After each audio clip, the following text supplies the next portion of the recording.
This next session is a collection of visionaries and practitioners who I really think are, to use Otto's words, sparks of the emerging future, a prosperity for all future. They are seeing and living something that is to come, and I think this is a beautiful way for us to be inspired here as we move toward the end of our gathering. Of course, we still have tonight, and we're going to be late tonight, so this is just the afternoon ending. But we are going to hear a conversation hosted by our own NPR's Snap Judgment, Glynn Washington. You have quite a fan base, Glynn. I've heard many people say, Glynn Washington is on the agenda? Very excited, so you have a fan base in the room. We also have Saru. How do you say your last name? Jayaraman. And she is also a powerhouse. Anybody that was in the food session today knows, and many of you probably know her from beyond that. The first time I had a phone call with her, I was so amazed by this woman's clarity, by her ability to articulate, and she really is very much responsible for a good deal of the for inequality really being on our national agenda right now. And I'm so grateful that we have somebody like her driving this conversation. Yeah. I first saw her on the Bill Maher show. You know that redheaded guy? You know that I'm talking about? Yep. She's everywhere. And then these other two people I've known for a good long while and consider both friends. Kat Taylor from One Pacific Coast Bank and Foundation. This is a woman who I believe has a powerfully big destiny path. And she's, thankfully again, she's a very wise being. So she brings a lot of smarts and a lot of wisdom to what we could do, what is the emerging future. And she's doing that through finance and money as a tool for the changes that we all want to see. And it's amazing what she's got going on. And then my dear friend Otto Scharmer, who is having a book signing right after the end of the session back here in the book area. And Otto is an author of books like Theory U, and you may know his work in presencing. He runs the Presencing Institute, works out of MIT, and is all over the world working with big banks in Europe and the leaders of the government in China, all of whom he's able to somehow, with his force of his heart, help people to tap inside and reimagine what's possible. He is also a gift from the future, another angel amongst us. So we get to hear from them. So all of you, I'd like to welcome you up on the stage.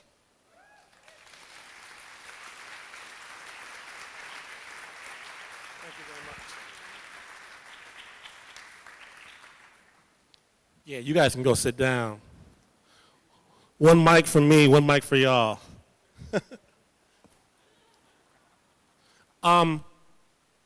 Thank you so much for that wonderful introduction. My name is Glynn Washington from Snap Judgment, storytelling with a beat. And there are so many storytellers in here today. I'm so thrilled to be here today. Again, thank you so very much for inviting me. So many storytellers, not so many dancers.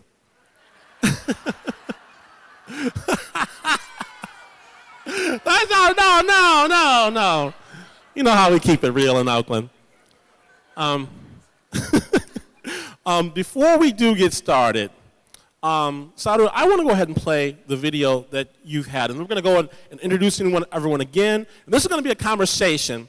Some wonderful idea thought leaders on stage. We just want to show you the video first.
Thank you for that, Saru.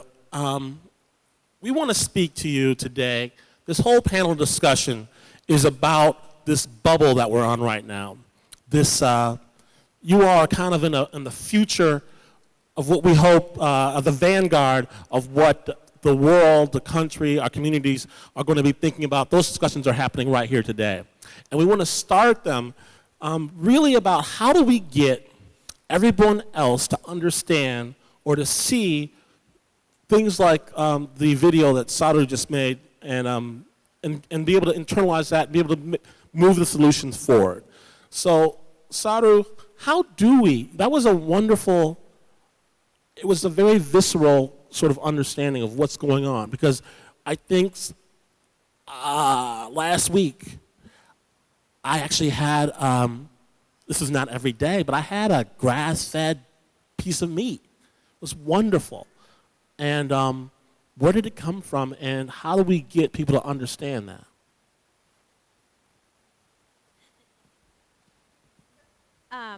So you're asking how can we get people to understand more of the issues that go into sustainability?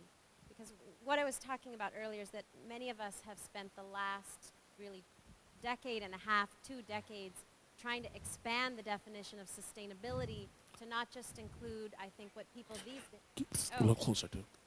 Hello? I was just saying that a lot of us have spent the last couple of decades trying to really expand the definition of sustainability. Sustainability has become a household word. It is, people are talking about it all the time. I think a lot of people go into a restaurant thinking about local sourcing now, sustainable food, grass-fed beef, organic chicken, but almost nobody right now thinks about sustainable working conditions for workers throughout the food system, from the farm workers to the meat and poultry processing workers to the restaurant workers who feed us.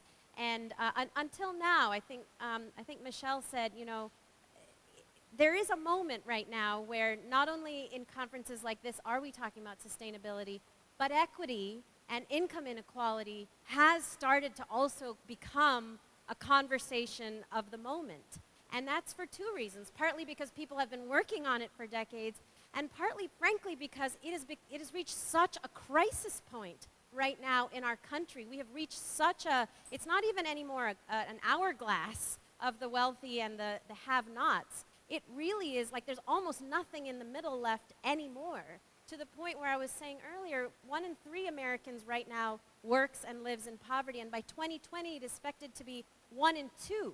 And that growth from 1 in 3 to 1 in 2, meaning half of all Americans will work and live in poverty, is due entirely to the growth of this industry and retail, Walmart, right? These are industries that we consume in every day, and our consumption practices thus far, if we're thinking about ethics and sustainability, have not touched on the fact that these are the same industries that are creating that incredible crisis for half of America.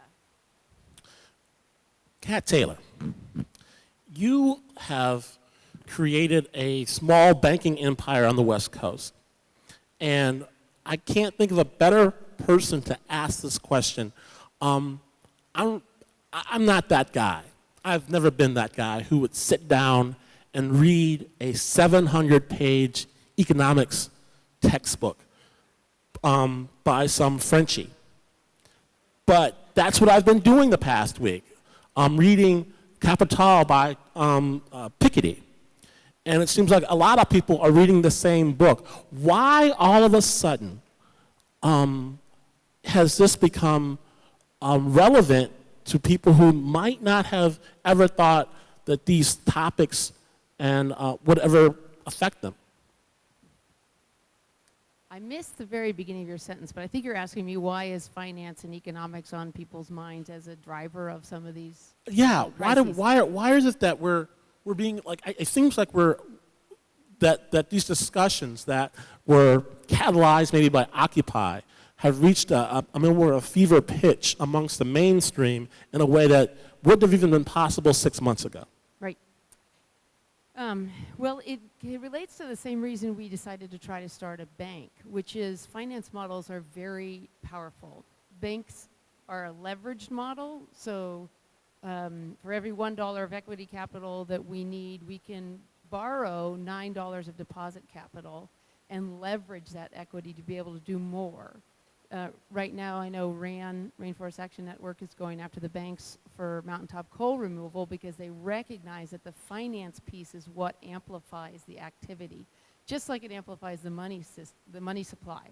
So what I want to suggest, though, is that as powerful as these financial models can be for being extractive and causing damage, and we, like everyone in this room, don't ever separate social justice from environmental well-being. They're deeply related.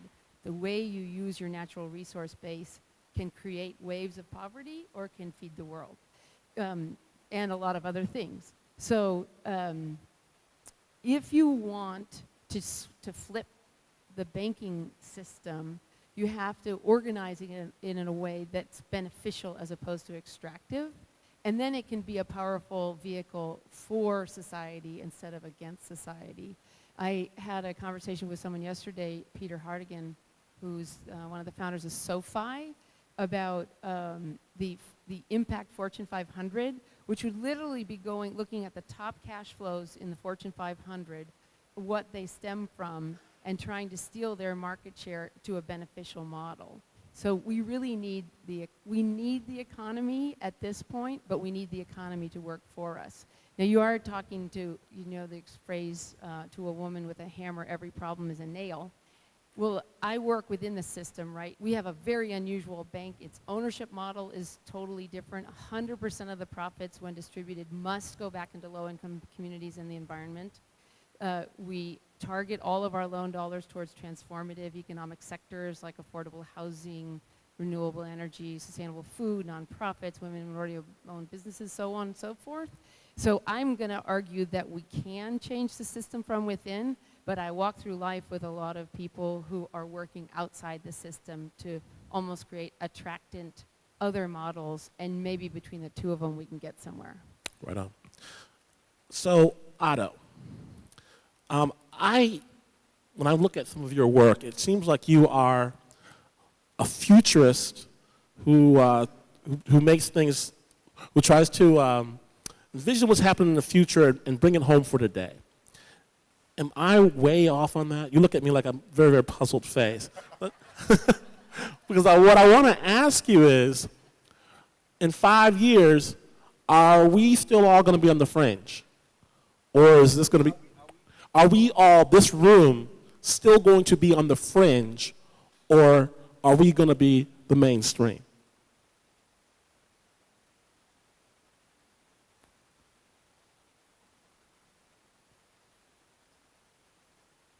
So that is, that's an important question, and the answer is I don't know. And that's also the answer to the futurist. I don't consider myself a futurist. I think actually most of the models of the future that we know are actually just projections from the past. That's why they tend to go wrong. And what I try to do is actually to pay more attention to what's emerging from the now, because that has the seeds of tomorrow. But that doesn't necessarily mean that the seeds are fully developed 5 years from now. And when I sense into our room, when I sense into what was it, and I don't have a long history really with BALLE. This is only my second time, and yet I see some development. And something, if I would summarize what I'm sensing over the last 2-3 days, and I would summarize that in just 2 words, I would say it's broadening and deepening. And what I mean with broadening is bring in the other sectors, kind of talk about policy level, talk about government, talk about, more the cross-sector collaboration that we need. And what I mean with deepening is we heard about, and it was like here in the plenary, but it was also in many of the breakouts, it was on the hallways. Transformative leadership, the leadership journey we are on, compassion, also spirituality.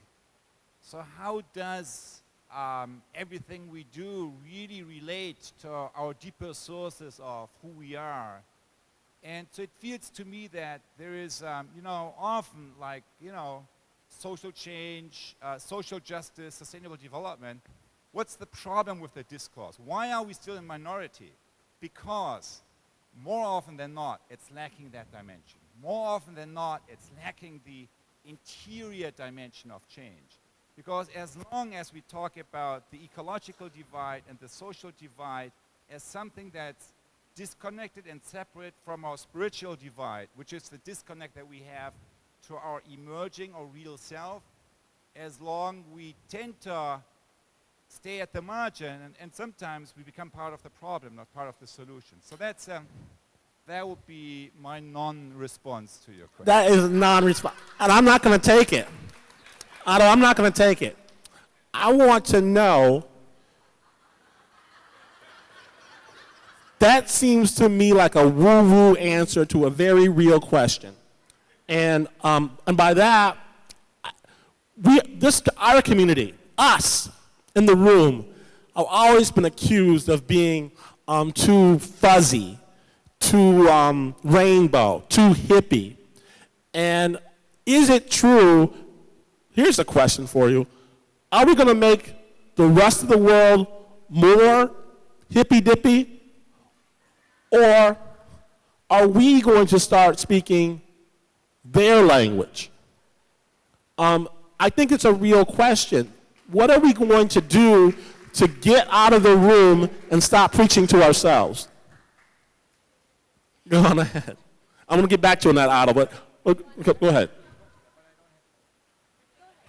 Go ahead. Saru, you're next on this one, because you speak truth to power all the time. I want to hear what you have to say, but go ahead, Otto.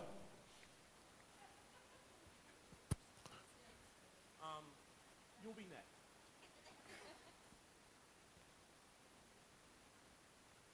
I'm not sure.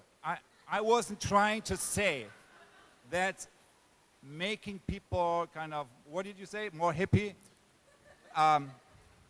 So let me give you an example. A few weeks ago, I heard we see mindfulness going mainstream.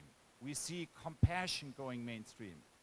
And then I heard of an example at Goldman Sachs. There is a meditation group. They do mindfulness like once a week or something. And I thought, well, what am I supposed? Am I supposed to jump up and down for excitement? So now you use personal cultivation practices to do the same old thing, just even more, vicious and evil. They've taken our tools to do their evil. So it's outrageous. So what I want to say is just putting people, individuals, kind of through a journey of individually becoming aware isn't good enough. And that's kind of the point of the Goldman Sachs story. What is necessary is to apply the process of mindfulness on the level of the collective. So what really does that mean? So how, and collective is basically our relationships, our collaborative relationships that we already have and that we already engage in. How to take that collective body of relationship that we enact moment to moment through a process of deepening, of becoming aware, and of moving basically from ego to eco.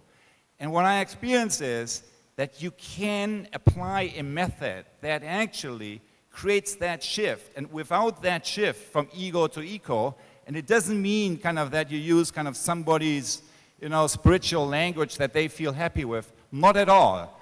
But it does mean that you shift the level of consciousness, which is you shift the level of the inner place from that you operate, from me to we, or from ego to eco. And that makes all the difference. And without that, we tend to produce more of the same. Is it true then that this growing income divide is spelling the roots of our doom? In that, if I would love to be able to say that the decision makers, the people who buy politicians, all of those people, have it within them to understand the actual plight of what's going on with the 99% of America, but the evidence seems to point the other way.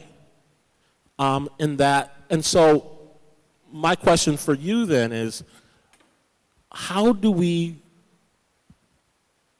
reach the minds of capital in this country? I think that's my question. All right, I want to answer your first question that you asked Otto and this one, if you don't mind, because I did have something to say. Can you hear me? And I want to say something that might be kind of controversial in this audience, and I want to say it with love, lots of love. So I hope you hear me right.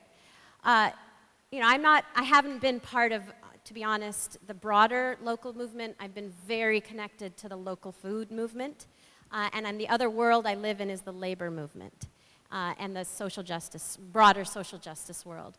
And in the local food movement, I don't know about the broader local movement, but in the local food movement, there is very much of a heavy emphasis on alternatives, cooperatives, urban farms, alternative markets, alternative restaurants, social enterprises, all of which are wonderful and provide inspiration to us. I mean, I'm not going to in any way denigrate them. That video was filmed in our worker-owned cooperative restaurant in New York. We have four. We have one in New York, one in Detroit. We're opening another one in D.C. and another one in New Orleans. We've been part of the co-op world, but our analysis is just that will never, ever be enough. Never.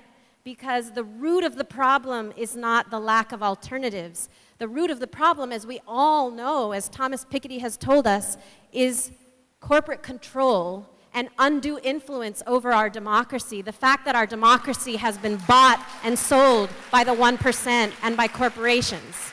And as long as we completely put all of our focus on alternatives, not only will we continue to be the fringe, but we cede our democratic control, our democratic process as the people to corporations and to the 1%. We say, there's just no hope. It's hopeless for us to engage, and so let's focus on alternatives. It makes us feel better, and it's something we feel like we can do.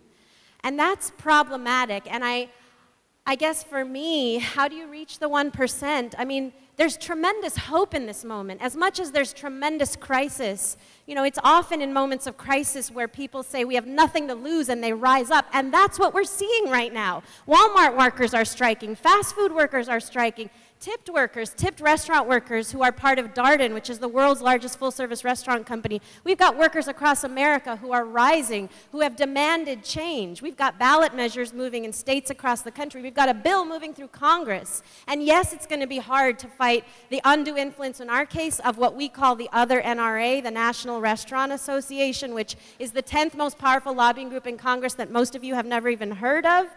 But we have to do it. We have to have that fight. We have to have that fight while we're building the alternatives, because otherwise we will continue to be the fringe, and there's no way to get the 1% without that to listen. It has to be both the carrot and the stick. It has to be both showing them that there will be consequences for corruption and undue influence, at the same time that we say we can do it too. We can build economies as well. It has to be both. Well, I hear you. Kat, you are next. You started off this conversation by suggesting that you were working from the inside institutions as far as your professional life and change things. How do you think that there is a possibility that absent the extreme pressure, I don't want to say revolution, but absent extreme pressure from the outside, that the institutions, that the amalgams of capital will change and work for the common good as opposed to the good of the few? Thank you. If I read your lips, I can hear what you're saying. Sorry. Just trying to be additive because I agree with what's been said. When I said I'm working from within, we're working, a collective of people in the bank are working within the banking system to change the model. But I agree that we have to both fight and create. And that mindfulness is a very important piece. So bear with me for a minute. But I think human beings, and this I learned from my friend Mark Shirelli, human beings are very good at optimization. They're self-interested toward it. They've had centuries of practice. They do it very, very well. But we've currently optimized in the world to a set of dumb rules. So we have dumb optimization. I'll give you just a few. It's perfectly fine in business to throw your garbage over the fence. That's called an externality. It's called carbon pollution. It's called non-living wage jobs that put a stress on the Social Security network, right? So that's not fair. It's also not a smart thing to optimize to. It's also considered okay to assume there's infinite substitution. So when we lose the monarch butterfly, which we are perilously close to doing, we'll just find another butterfly, which is not true from an ecological system standpoint or the commons of nature, and it's not fair. The problem is the 99% would like to change the rules of optimization to smart optimization, but the financial interests that have grown up around the dumb optimization model are not going to let that go easily. They're enriched by it. The golden geese are all laying according to the dumb optimization rules. So while I believe fervently in staying in the positive and creative and changing the banking system by creating a new bank model that does honor the collective, that does smart optimize, that takes into account all of those true costs of doing business, that has empathy and resiliency, I also think we have to get rid of the financial interests that are in the way. And sadly, I don't think we have recently in the banking industry because we just went through re-regulation and we didn't do it right. We could have done it right, but we didn't. Why? Because the financial interests behind keeping the system largely the way it is were still strong there. So I think we need organizing, we need labor, we need political movements, and getting to the mindfulness piece. I think the world could be much better for everybody if all of us were trained so well from birth in two things, empathy and resiliency.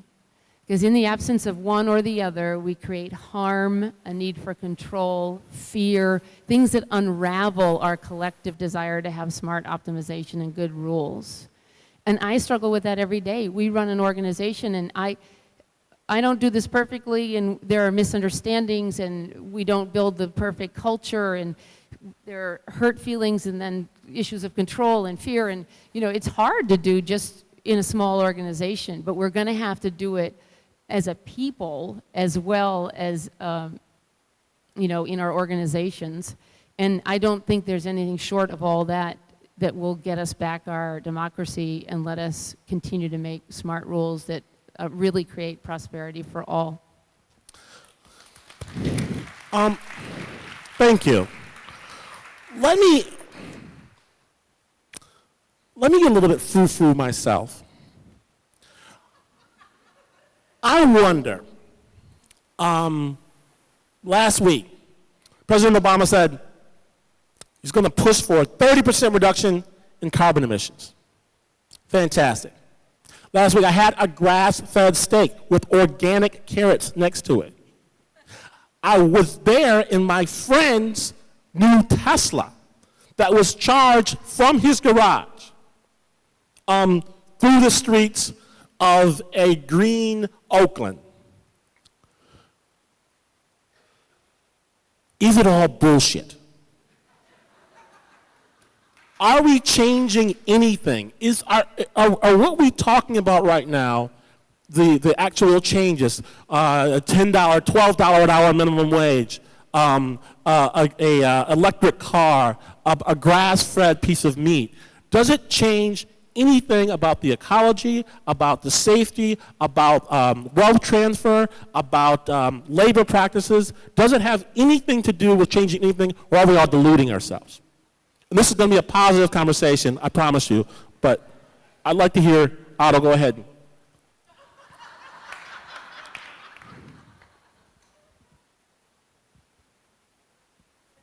So I want to start with an observation, which is I feel, and I also feel that in the room, so there's like I feel like I live in a split reality. One is connecting with the sparks of the future, connecting with this room, connecting with you all. So that's one reality I'm living in. And you can feel the future, and you can feel the power that is in this room. And then, that's when I operate from this place. And then when I operate from this place, and I do look at the bigger picture, and I do look at kind of inequity and ecological indicators and so on and so forth, then I'm getting depressed, in denial, or cynical. That's kind of the standard response. Because if you really consider what's happening around us, more of the same is not getting us there. So what I feel is, what I saw in the last 3 days is that I agree with you. The changes, living wages is not going to transform the system, and yet nevertheless it's overdue. Yet it will not transform the current system. What does it take to transform the system that we have? I believe it's 8 acupuncture points that we need to focus on simultaneously, and I found it interesting that you guys over the last 3 days actually inquired and practiced and explored all 8 of them. So, and many of them have been talked about in depth, so I'm just spending 1 sentence per acupuncture point, because it's a little bit like connecting the dots of what you guys do and why I believe what you do has a potential systemic impact way beyond the boundaries of our networks even. The first one is, Michelle started her opening speech with place matters. We can also say soil matters or nature matters. So the first one is about reinventing how we deal with nature, from commodity to an ecosystem that we serve and cultivate. Secondly, entrepreneurship matters, reinventing how we deal with labor, from jobs to entrepreneurship connected to our passion and compassion. 3, money matters, reinventing how we deal with money and capital, from extractive to generative and intentional, as Kate just pointed out. 4, technology. Technology matters. Reinventing how we deal with technology from system-centric, think NSA, to human and ecocentric. As Jeremy Rifkin pointed out, the 3rd industrial revolution. 5, leadership, which we talked about today. Reinventing the way we deal with leadership from individual heroes to the collective capacity to sense and shape the future. 6, consumption. Consumption matters. Reinventing how we deal with consumption from consumerism, GDP, bigger is better, to conscious collaborative consumption, to advanced indicators of well-being like GPI and GNH. 7, coordination matters. Reinventing how we coordinate the entire system, from being limited to hierarchy and control, market and competition, and special interest-driven special interest-driven decision-making, to collective impact that convenes all the key stakeholders that need to work together in order to shift the system, which operates by seeing and acting from the whole. And the last one was also discussed, I missed the session, but ownership, right?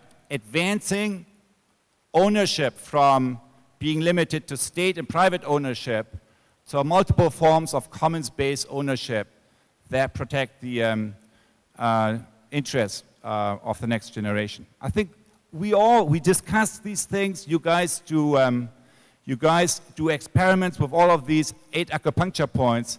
What we need to do is to document the learnings, to link that with an evolution of the underlying economic logic from ego awareness to eco awareness, and then to begin to communicate the potential impact of that in the public and bring about the institutional innovations that will move the system to the next level, which will not happen today and which will not happen in a moment, but last just as kind of that old capitalism moved into the social capitalism.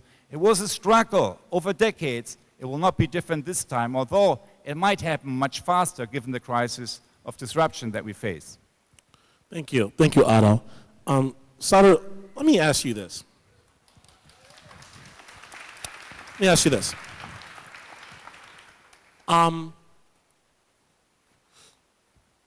We have a school shooting once a week. School shooting. But there's no serious talk of changing our gun laws. But in the past 2 years, the pace of same-sex marriage equality has taken off in really, really unlikely places. Do we have to have, what's the difference? And do we have to have something disruptive? How to make change? How can we actually push these policies that we all in this room want forward? Yeah, again, I'm going to answer your first question and this current question, which is to say that I'm an organizer, and I was trained by multiple mentor organizers, but one who sticks out is a mentor from the Philippines, who's now a minister in the Philippines, who taught me an organizing schema that basically is a widening spiral like this. And every battle, no matter how extraordinary it feels to you, like right now we have this huge national battle to eliminate the lower wage for tipped workers in America. Huge national fight we're throwing down with the National Restaurant Association, organizing millions of workers across America. And it is one little dot in that spiral, because truly every battle is not actually just about that victory or what you win out of it. It's about widening the spiral so that more and more and more millions of people join a movement that is poised to take on the next battle. And to me, in terms of is it just bullshit or are we actually transforming anything, to me the transformation isn't just the win, getting everybody to have a wage in this country. I mean, I wrote a book last year called Behind the Kitchen Door. I've been on a 300-city book tour, going around the country, speaking in the Senate, doing these ballot measures around the country, fighting day after day just to ensure that 10 million workers in America don't have to live off of tips, that they just get a frickin' wage from their employer, right?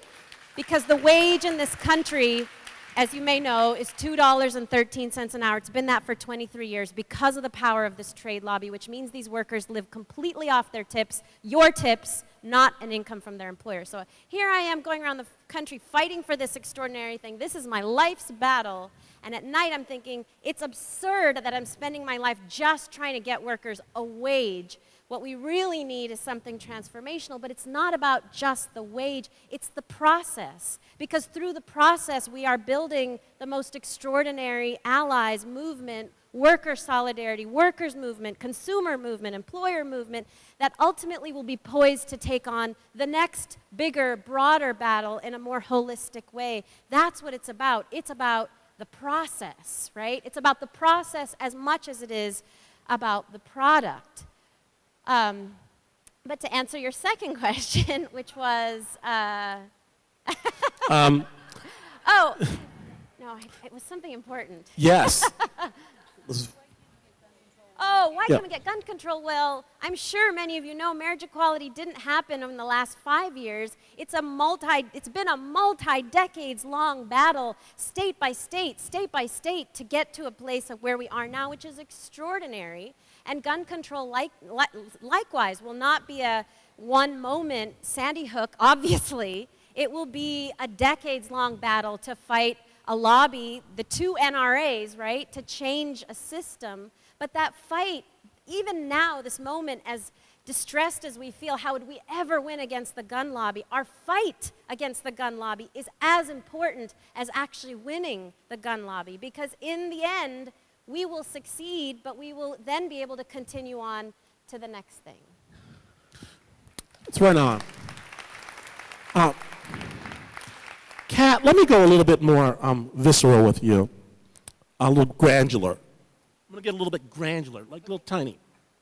I used to get your newsletters and see you in the paper doing various things, and I always thought, that woman has a fantastic life. She's living her life, living her dream, and she seems to be making other people, enabling other people to live theirs. How do you do that?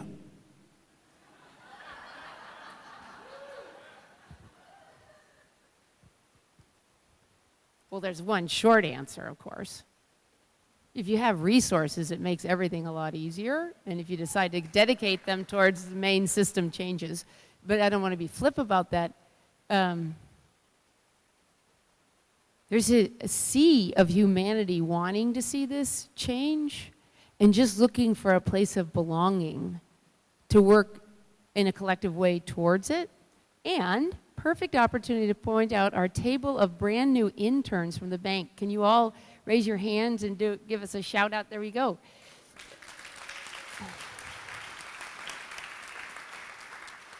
And they're very wise because they've integrated their life from the very beginning. They want a career of meaning and purpose and rigor in the main system. So they want to take over one of the main systems of our economy, the banking system, and make it a better, make for better outcomes because it's so powerful. And I agree that alternatives are really important for inspiration and disintermediation and disruption and everything. But we still have to attain to the main institutions of society because they're leading, they're determining what's possible still.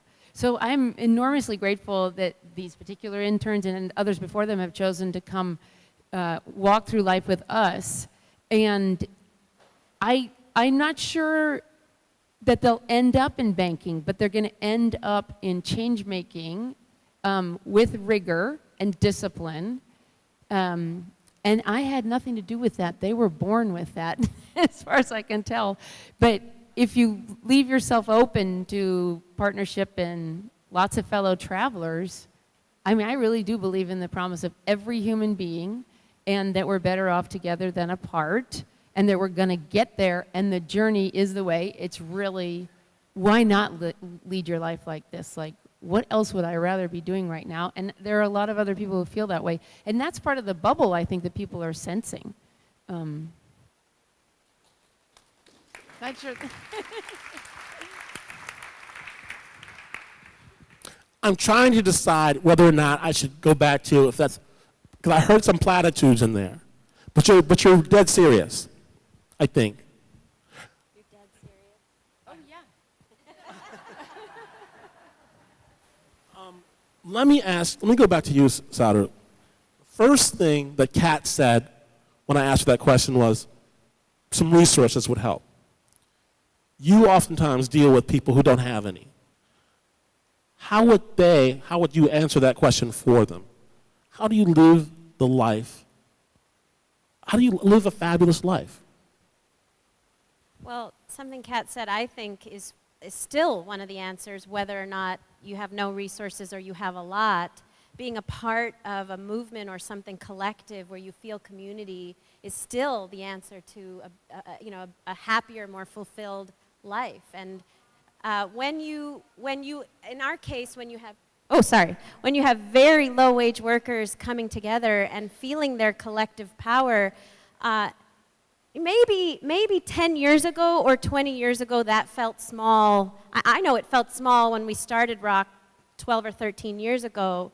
it doesn't feel small anymore, because with a third going on a half of Americans living in poverty, we are going to be the majority. We are the majority. We have power in numbers, and so our collectivity doesn't just make us feel better, it helps us win, you know? So, and more of America is beginning to agree with us, regardless of what income strata they're in. So I don't know if you know this, but a group of national unions actually just spent $500,000 on the largest polling project that's been done in a very long time.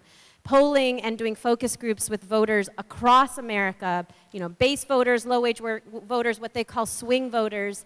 And here's what they found, that even among swing voters, the issue of fairness and equity was the #1 issue people cared about. The #1 issue that came out, both from swing, I'm talking about middle-class housewives in the Midwest, and base, like urban restaurant workers, fairness across the board and equity came out as #1. And so, you know, being able to frame things like Walmart's ridiculously low wages don't just hurt those millions of workers. Our taxpayer subsidies are being used by a multi-billion-dollar corporation to pay their workers. Or with the restaurant industry, multi-billion-dollar corporations are relying on you, the customers, to pay their workers' wages for them, because they've gotten away by paying Congress to say we shouldn't have to pay our own workers' wages. That moves people who aren't even affected by those low-wage jobs. So the fabulous life that we're feeling, that we've felt in being a part of a collective, at first small and now growing, is getting more fabulous because we're starting to feel our power. Right on. We're starting to feel our power. I love that. At the same time, it just seems that our power is bought and sold. And I wonder whether or not you feel this movement, if you want to say it that way, is a political movement or an anti-political movement. In that, are we trying to change the same traditional levels of power, congressman, your senator, or something like that, or have we basically said they're bought and sold? And that our power has to come from somewhere else, and our energies, in fact, have to be directed somewhere else. That's kind of a big one. Kat, you go right ahead. I'm not the political activist in my family necessarily, but I'm learning, and we're not going to change it by just subbing out politicians. We got to get money out of campaigns. But the only way to get money out of campaigns is to put a heck of a lot more in right now. There are 200,000 activists in the Tea Party. 69 million of us voted for Barack Obama. How could we be held hostage by such a small submajority? It started with the co-option of the Republican Party, who made a bad bet, like, you know, let's move to the right to get control of Congress, and then, now we got really unpleasant bedfellows. So I do think there's going to have Kat, to be... let me stop you. There are Tea Party Congress people, 50, 60 of them. There's Tea Party senators. Why are there no Occupy Congress people or no Occupy senators? It's money. I mean, you're asking me. I think it's money. And so we're going to have to spend a lot of money to fight and get it. And then we need to get money out of politics. We need campaign finance for it. But I'm just saying what I think is going on politically, but I think there's an alternative way to put pressure on the system, and it is collective movements around alignment of your spending, of your consumption, of the company you keep, everything like that. So I'll give you an example, and I'll sing you a song about it later if you want. So credit cards, sorry to talk about the mundane. In fact, credit cards mostly have bad associations for people because they were debt traps for a long time. But now they're ubiquitous because we live in an online world. If you don't have a credit card, it's very hard to fly on an airplane, stay in a hotel, shop online, all that kind of stuff, right? If we got to have them, let's have a good one. So years ago, Sierra Club offered what was called an affinity credit card. They got some of the revenue from that handsome Visa MasterCard fee. and they satisfied their members' desire to have an affiliated card with the Sierra Club. The problem was it was issued by B of A, which by the time it was bought by Nations Bank, had the worst environmental lending record in the world. And Sierra Club's membership, which is demographically older, well-educated, and pays attention to current events, it wasn't lost on them, so they cut up the card and left in droves from the credit card product.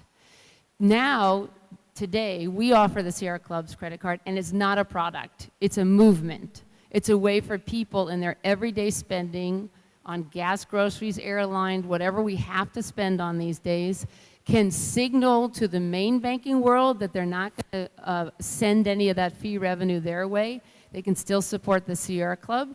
And in time, if we steal enough market share from the big banks around this, even on economic calculus, they will say, oh my goodness, we're losing more money in credit card revenue than we're gaining in mountaintop coal removal. Maybe we should stop that. I think it's important to give people something they can do in their everyday lives and that we can align around, but it needs to be paralleled along a political campaign reform that's long in coming. What do the presents say about this, Otto? Who? Is the political game a wasted game on the people in this room? Is this even something that we should be participating in? Is it something that is fixed? Yes. Is the fix in, and should we put our bet somewhere else?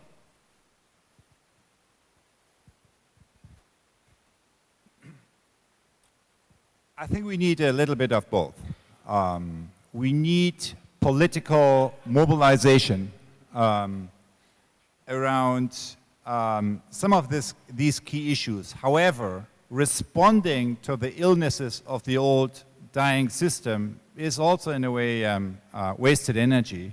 What we really need to do is to not organize around the old political rhetoric between left and right and so on and so forth, but develop new coalitions where you put together, you basically start to organize around commons, and you put together the people who not necessarily have the same ideologies, but who are connected through reality, and who need each other in order to together transform the system, locally, regionally, and also on larger scales.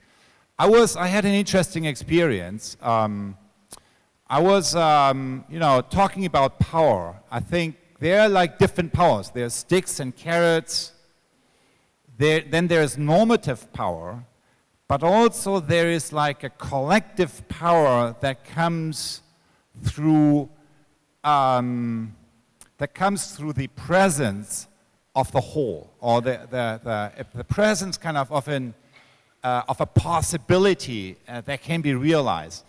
And I think anyone who participated in any kind of movement knows that kind of power. It is a power of a future you can feel, but you can't see yet. You know it's there, you can sense it. You know it's possible, you have seen it on a small scale, but it's not fully manifest yet. And that is the particular power that movements can activate. And that's, I think, where the real leverage is. I saw it in the 80s, 70s and 80s in Europe, which resulted in the collapse of the Berlin Wall. And what was interesting is even the very pioneers at the forefront of that, which is the civil rights groups in Eastern Europe and also some of their partners in Western Europe, they couldn't believe, even months before, what was going to happen. Because they were like too much caught into all the failures of the past. So therefore, the past never is a good predictor. They're like when you move into a situation of disruptive change, changes that normally take decades or centuries can happen in an instant. And I think we are living in such a moment now. So it's not socialism, the Soviet-style socialism that's going to collapse this one. It's a different system. And it's not just about collapse. It's about connecting the power of entrepreneurship with the power of the awakening intelligence of the heart, I believe. And those are, if we merge these two dormant forces and find ways how we reinvent our institutions in education, in politics, and in business, there is no mountain we couldn't move. Wow. No matter how hard I try, Otto, you're going to speak that heart language, and I love it. I love it. Saru, a question for you. You've had tremendous success in your organizing efforts so far. You could even call them political efforts so far. Kat, you just said that first we need to get the money in and get the money out of the political system. Do you agree? I definitely agree that we need to fight as hard as they do. I definitely agree that we need to get the money out eventually. I don't think it's just campaign finance reform. I think there's a lot more that needs to happen, including just limiting the amount of money that they get and they have. There is a bill that a friend of ours has introduced into the California state legislature that would measure the corporate tax rate in the state of California by their CEO to worker pay ratio. So that the higher your pay ratio, the higher your tax rate. And it's gaining some ground. It's gaining some ground in California. And I guess what I really want to express today, I want to tell a quick story if you'll let me, is that that is an example of, you know, it's not been that our goals have been too ambitious. It's been that our goals haven't been ambitious enough, you know? And that's why the Tea Party has won, because there's been no holds barred to what they've demanded and expected and required and, you know, flat out, like, said we must have this. There's been no facts, no evidence, nothing. Nothing has stopped them. And on our side, on the left, we're so evidence-bound and facts-bound. We're so tied to truth and you know, trying to be reasonable. Outrageous. All the time. Trying to be reasonable that we think, oh, the best we can get is this, and we want to compromise, and so that's all we're going to fight for. And we've, you know what? We've come to a point as a worker movement that we've realized that was such a big mistake. Such a big mistake. And I'll give you one quick example. I told you I've spent the last decade of my life fighting to raise the minimum wage for tipped workers, which has been frozen at $2.13 an hour. And until last year, our rallying cry, and actually the bill we got introduced in Congress and many states, proposed raising the minimum wage for tipped workers to 70% of the overall minimum wage. So the bill that's currently in Congress proposes raising the wage to $10.10 for all workers and 70% for tipped workers. Well, last year something happened. Two things happened. One, women started writing in from all over the country to us saying, you know, having to rely on tips for any portion of our income subjects us to the worst sexual harassment and sexual violence of any industry in the United States, because we're essentially having to sell our bodies to get tips from the customer because our income comes not from the employer but from the customer. And the second thing that happened is I joined Nancy Pelosi in her Women's Economic Agenda tour, and in the same breath we'd be talking about women are earning 70 cents on the dollar and let's legislate women at 70% of the overall minimum wage. It made no sense. And when there are 7 states, including California, that have the same wage for tipped and non-tipped workers, why couldn't every state? And so we made this incredible pivot. We had to go tell the senators we were wrong, don't pass that bill. You know, but we realized our goals were not too ambitious. They weren't ambitious enough. And if the fight for $15 has proved anything, it's that even a year ago, $15 seemed ludicrous, and now it's not enough. It's not enough to live on. You know, so, you know, we need to at least copy the Tea Party in this. And whether it's putting in the same amount of money or just putting in the same amount of energy, passion, and demand that we get what we need, and it's not ever enough. It is not ever enough. And most importantly, that we don't sell each other out as movements. Because for too long, the food movement has said food, good food, and nothing about labor. And the labor movement said wages, wages, wages, and nothing about food. And if that's not going to work anymore. So if we want to have the most ambitious goals possible, it's got to be for all of us together.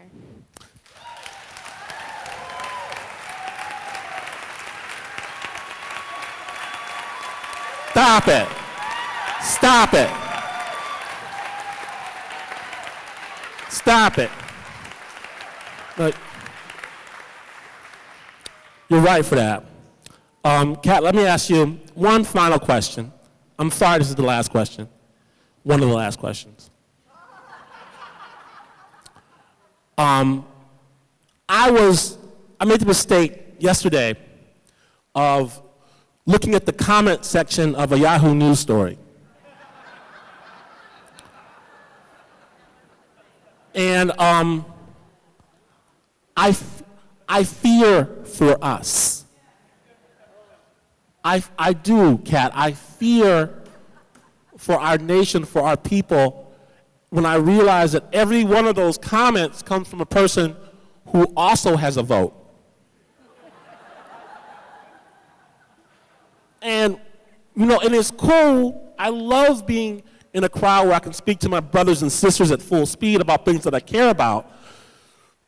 But I wonder, how do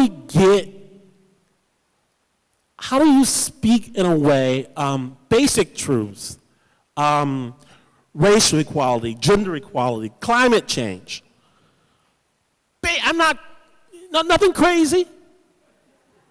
Basic truths are debated as if there was questions about them in this country, as if you had just suggested that the earth was flat. Actually, you would get more support for suggesting the earth was flat than you would for climate change. That's actually true in this country. How do we move beyond the point where we have to continually engage nonsense?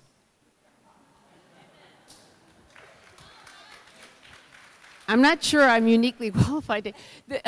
First of all, I try not to read comments because it just derails you too many times. But so I spent this morning looking at the research results of a GMO trial that was assiduously and accurately done, reported in a scientific journal, lived there for 14 months until the industry interests behind GMOs and glyphosates and Roundup got to the editor, and they retracted the article. And that lives in many people's minds as, oh, see, the GMO research is discredited, and it will take a long time to undo that. It's being republished. It is accurate. It will say more if we can fund it more. But disinformation is really powerful, and it is the tool of financial incumbents trying to protect that golden goose. It's happened with asbestos, with climate change. Now it's happening in the food industry. We still have to get up every morning and fight it.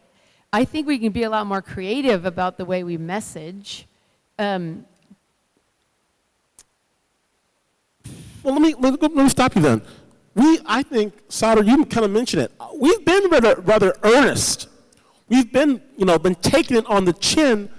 Let's say, by we, I mean people who speak basic truths. Take it on the chin pretty routinely. And I'll say, like, coming from the NPR world, we won't hesitate to put one person that believes in climate change and one person that doesn't, and have them argue things out as if it's an actual debate. We won't hesitate to do something nonsensical like that. I guess I want to finish off, I want to wrap it up, in effect, by suggesting that maybe we've taken it on the chin enough. Absolutely. Maybe the people in this room have taken all they're going to take, and they're not going to take no more. Can you comment on that? Otto, got something to say?